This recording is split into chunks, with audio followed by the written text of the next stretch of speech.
Welcome to my channel Jai Shri recipe. रात्रीचा वरण भात उरलाय, चला तर मग दाल खिचडा बनवूया। रेसिपी आवडल्यास चॅनलला लाईक, कमेंट आणि सबस्क्राईब करायला विसरू नका।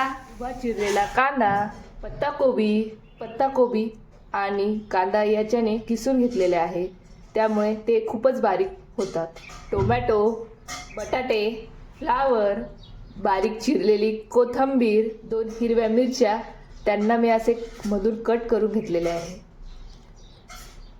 कढीपत्ता, अद्रक लसूण पेस्ट, जिरे, मोहरी, 1 चमचा गावरानी तूप, हिंग, 1.5 चमचा हळद, मसाला, मिरची, चवीपुरता मीठ, तांदूळ, उरलेली तूर डाळ। यात तुम्ही रात्रीचं उरलेलं वरणही घेऊ शकता आणि भातही वापरू शकता। कुकरमध्ये तेल टाकून घेऊया,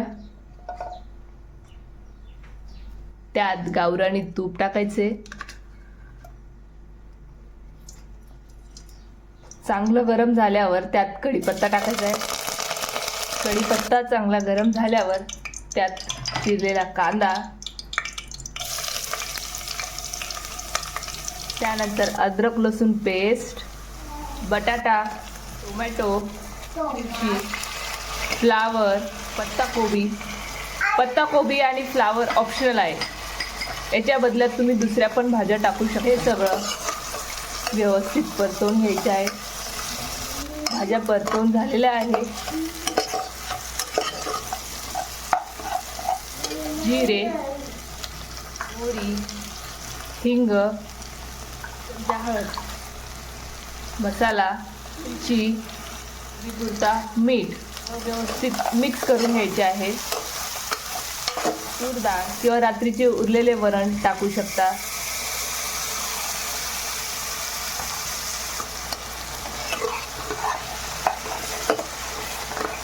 ग्लास पाणी टाकायचे, कोथिंबीर टाकायची आहे, तर त्यात तांदूळ टाकायचे आहे। त्यात परत 1.5 ग्लास पाणी टाकायचे। नेहमीच्या भातापेक्षा जास्त प्रमाणात पाणी टाकायचे आहे।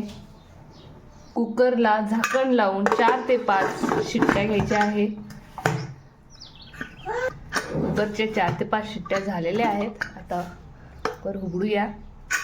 दाल खिचडी जर जास्त पाणी असेल तर तुम्ही कमी गॅसवर थोडा वेळ राहू द्यायचा आहे, आणि कमी पाणी झालं असेल तर थोडंसं पाणी टाकून शिजवून घ्यायचं। झालाय आपला दाल खिचडा तयार।